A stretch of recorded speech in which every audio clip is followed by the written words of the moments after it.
அனைவருக்கும் வணக்கம். நான் உங்கள் பிரவீன்.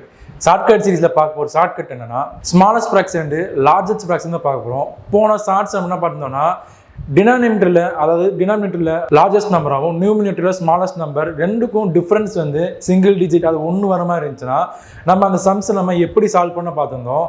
இப்போ நம்ம பார்க்க போகிற டைப்பில் என்ன இருக்குன்னா நியூமினேட்டரில் நமக்கு லார்ஜஸ்ட் நம்பரும் டினாமினேட்டரில் நமக்கு வந்து ஸ்மாலஸ்ட் நம்பரும் ரெண்டு நம்பருக்கு நமக்கு டிஃப்ரென்ஸ் வந்து ஒன்றா இருந்துச்சுன்னா இந்த மாதிரி சம்ஸ் நம்ம எப்படி ஸ்மாலஸ்ட் அண்ட் லார்ஜஸ்ட் ஃப்ராக்ஷன் எடுக்கலாம்னு பார்க்கலாமா. இப்போ நம்ம கொஸ்டின் கொடுத்துருக்காங்கன்னா 7/6, 6/5, 8/7, 5/4, find the smallest and largest fraction கேட்டிருக்காங்களா.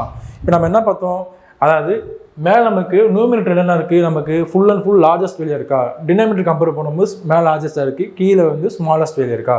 இப்போ நமக்கு நியூமினேட்டருக்கும் டினாமினேட்டருக்கும் நமக்கு டிஃப்ரென்ஸ் எவ்வளோ இருக்குது, அதாவது பார்த்தீங்கன்னா 7 - 6 நமக்கு என்ன வருதுன்னா 1 வருதா பாருங்க. எல்லா சம் அது 6க்கும் 5க்கும் 1 தான், 8க்கும் 7க்கும் 1 தான், 5க்கும் 4க்கும் 1 தான் வருது. ஸோ இந்த மாதிரி சம்ஸ் நம்ம எப்படி ஸ்மாலஸ்ட் வந்து லார்ஜஸ்ட் ஃப்ராக்ஷன் எடுக்கலாம்னா இந்த ஃப்ராக்ஷன் வேல்யூல நமக்கு எது அதாவது எது கம்மியாக இருக்குது பார்த்தீங்களா, நமக்கு இதில் எது கம்மியாக இருக்குது, கம்மியான ஃப்ராக்ஷன் இருக்குது, 5/4 தான் கம்மியான ஃப்ராக்ஷன் வேல்யூவா. அந்த ஃப்ராக்ஷன் வேல்யூ நமக்கு இந்த டைப்புக்கு வந்து லார்ஜஸ்ட் ஃப்ராக்ஷனாக இருக்கும். ஓகேவா. அப்போ ஸ்மாலஸ்ட் ஃப்ராக்ஷன் எதுவாக இருக்குன்னா இந்த ஃப்ராக்ஷன் நமக்கு எது ஹையஸ்ட் வேல்யூ நமக்கு எதாக இருக்குது 8/7க்கா இருக்கிறது ஹையஸ்ட் வேல்யூ 8/7. அந்த 8/7 தான் நமக்கு இந்த சம்மோட ஸ்மாலஸ்ட் ஃப்ராக்ஷனாக இருக்கும்.